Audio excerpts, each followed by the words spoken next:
Nabukera bakulaba Nabukera bifa ngambakwe konna bokise yokusanga nyabo ne basebo konna amulera ng'ennaku z'omwezi abiri Reverend Peter Bakaluba Mukasa abeere ssentebe waffe wa disitulikiti Omukono awaliwo omubala gw'abajjajja yagala tukuba omubala okulaga nti tuli bawanguzi 2026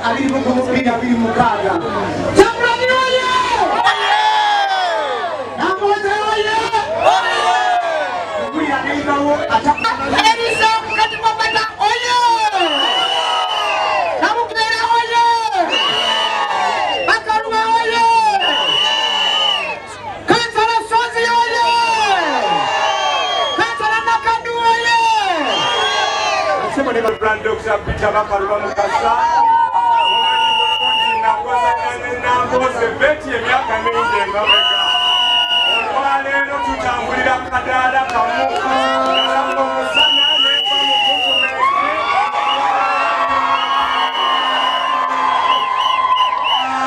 njagala omukyalo oyo mumukubireko mu ngalo olwaleero tuli wano nga twagala obubaka bwa Parliament obwa mukyala Betty Namboze bakireke mumukubire mu ngalo ez'amaanyi.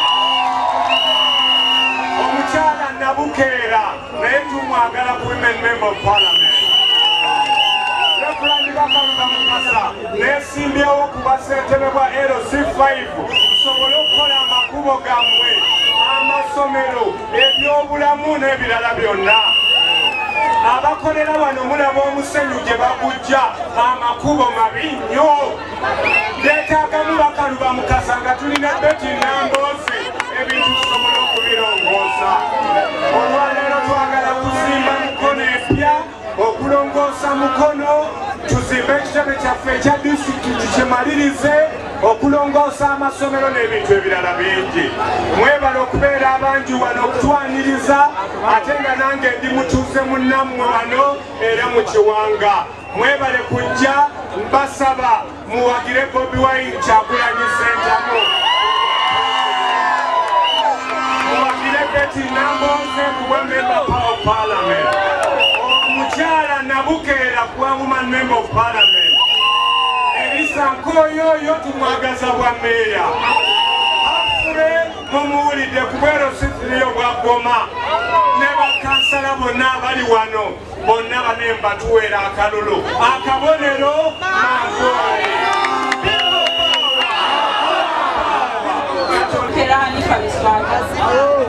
Sanyiza okubalaba abatuuze b'omu Kiwanga.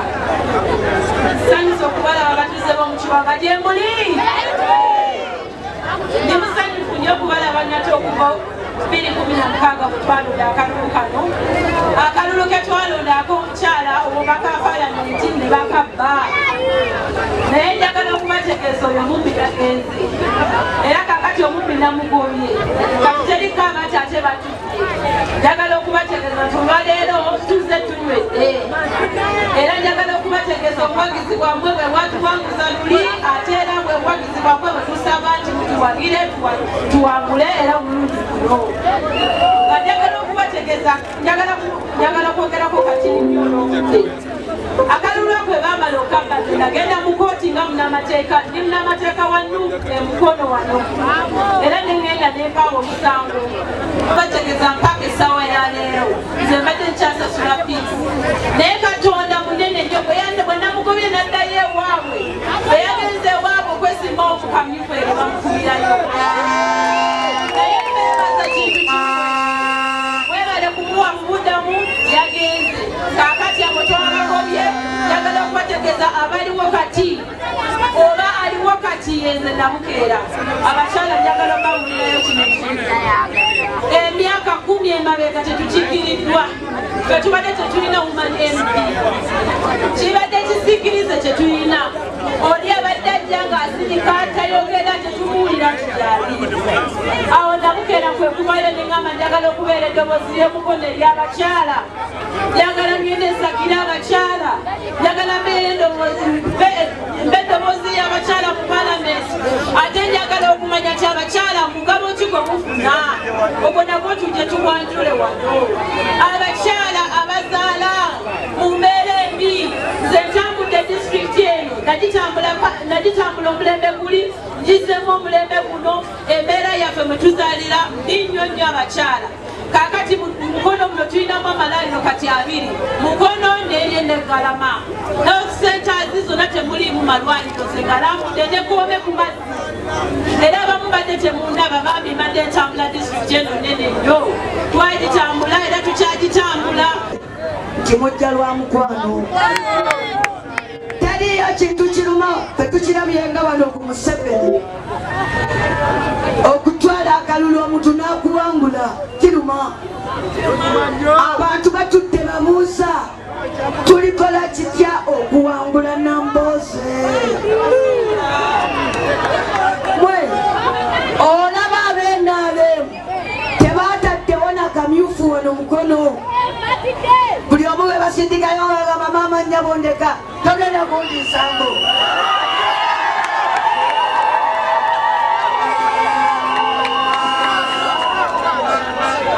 Ono bamugamba nti bw'oba ogenda naye ekyavaamu ne wabaawo omwana mulenzi muto mutabani wange n'aŋŋamba maama baŋŋamba kuno gwogaba obwala disi kyekindeese tonyiiga nze wano okuvuganyaako nfune obwaki kyemuva mulaba ng'omuntu bw'afuna obwala disiibwe taddamu kunyaga Nambooze asigale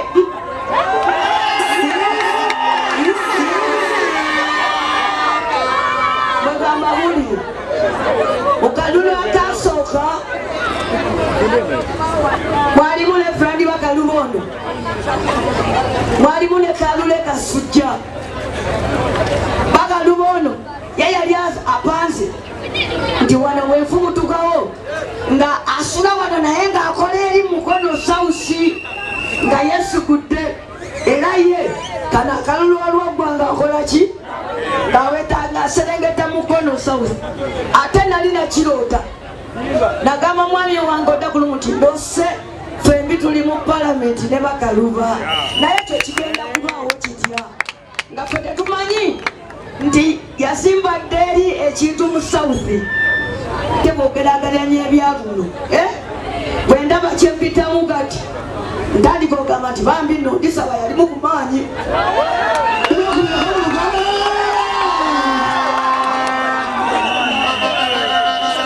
Ogerageranya bonna ab'ennaaleemu abaali baneesibyeko oyo wali banabwezimu weyanneebasanga nga bunatera okukya yanyenyanyenyamuko.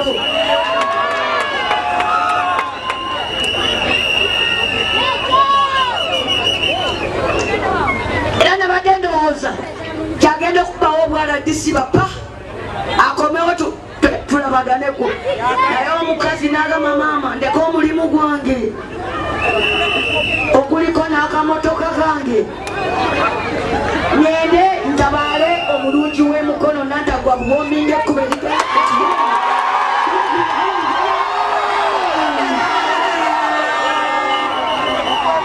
Nambooze nantagwa bwomi ng'ekkuba erigenda mu kiyungu. Bambi nesireeta Sozi musajja watu bamuyita Sozi mwana wa mwanyinaze Kapiteeni Segujja pulaani gyaliko ngiraba bambi nkyabiri olw'okuba abantu bampulira edda nga mbasoganya bo balowooza nti banzaala dda naye era nakakati saagala neegaane era ntuddeko nkola ki era ntuddeko ekimu ku bintu ebintadde mu kifo kino bantu mmwe munjagala siringa Museveni nze sibbanga kalulu kuwangula infacti olwokuba awangudde tawaaba naye singa awangudde awaaba nalibadde nawaabira abantu abo n'obululu obwabasuula nabwo bwali lubbe naye bwowangula tokola ki tawaaba. Mwami Museveni bw'aba ayagala ekifo kyeweesimbako nga tekiriiko kkomo yesimbawo ku bwemupi kubanga obwemupi tebuliiko ki tebuliikako mu nsi yonna